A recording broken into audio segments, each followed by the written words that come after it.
sehat walafiat, walaupun sekarang kita sedang libur karena kebijakan pemerintah tentang wabah virus yang sedang wabah di negara kita Indonesia, khususnya di dunia. Tapi kita anak sekolah minggu tetap berdoa semoga kita dijauhkan itu. Anak sekolah minggu, saya mau tanya, siapa di sini yang suka berdoa? Apa itu doa? Tentunya doa adalah kita berbicara langsung kepada Tuhan, napas hidup kehidupan kepada Tuhan, atau kita berbicara langsung kepada Tuhan. Begitu juga Tuhan Yesus waktunya dia juga pergi ke suatu taman yang bernama Taman Getsemani. Bisa saja di tempat lain, tapi Taman Getsemani itu adalah memang harus dia ke situ. Dan dia pergi bukan sendiri saja, tapi dia membawa muridnya 3 orang, yaitu satu Andreas, Simon Petrus, dan Yohanes. Jadi itulah 3 murid yang dibawa Tuhan Yesus ke Taman Getsemani untuk berdoa kepada Tuhan menjelang akan penderitaan yang akan dialaminya. Doanya Tuhan Yesus mengatakan begini, setelah dia tiba di Getsemani, dia tinggalkan muridnya 3 orang di situ, dan dia jauh-jauh, dia tidak berdekatan.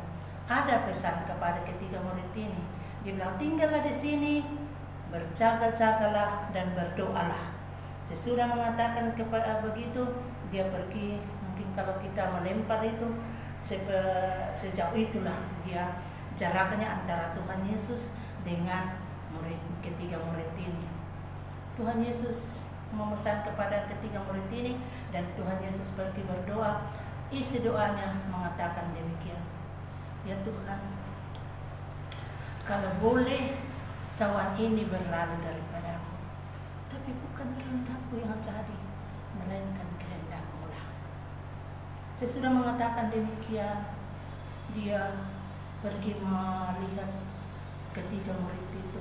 Ternyata apa yang terjadi kepada murid itu, dia tidak berdoa, malahan dia tertidur. Baru dia kasih bangun, bangunlah, berdoalah dan berjaga-jagalah. Maka bangunlah ketiga murid itu, dan Tuhan Yesus pergi lagi berdoa seperti doa yang dikatakan tadi. Bahwa kalau boleh cawan itu adalah penderitaan.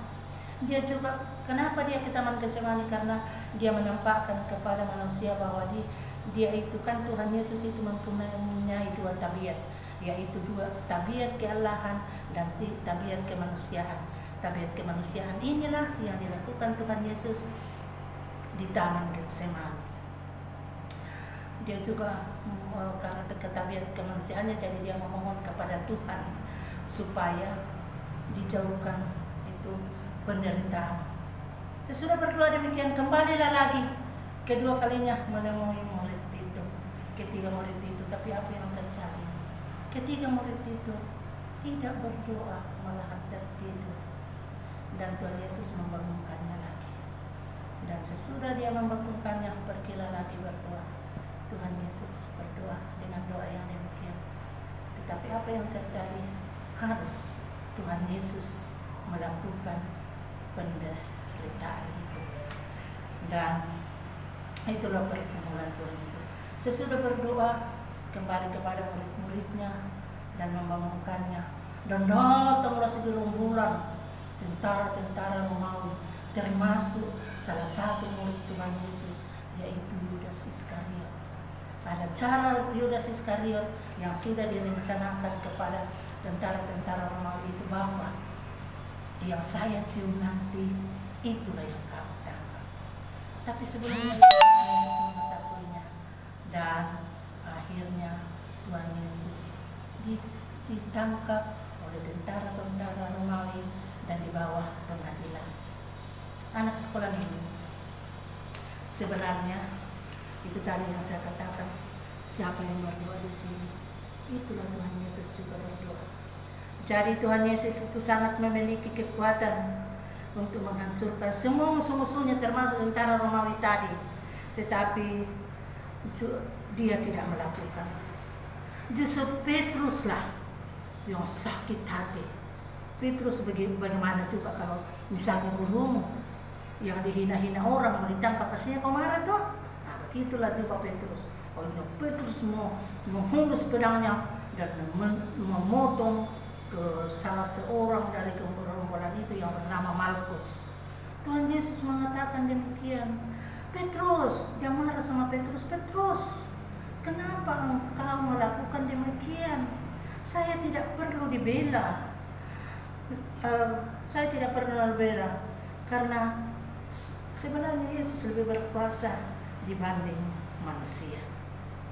Jadi setiap anak Tuhan haruslah mengasihi Tuhan dengan cara yang benar, yaitu dengan selalu setia dalam mengiring Yesus, baik suka maupun duka, karena kasih mengalahkan segalanya.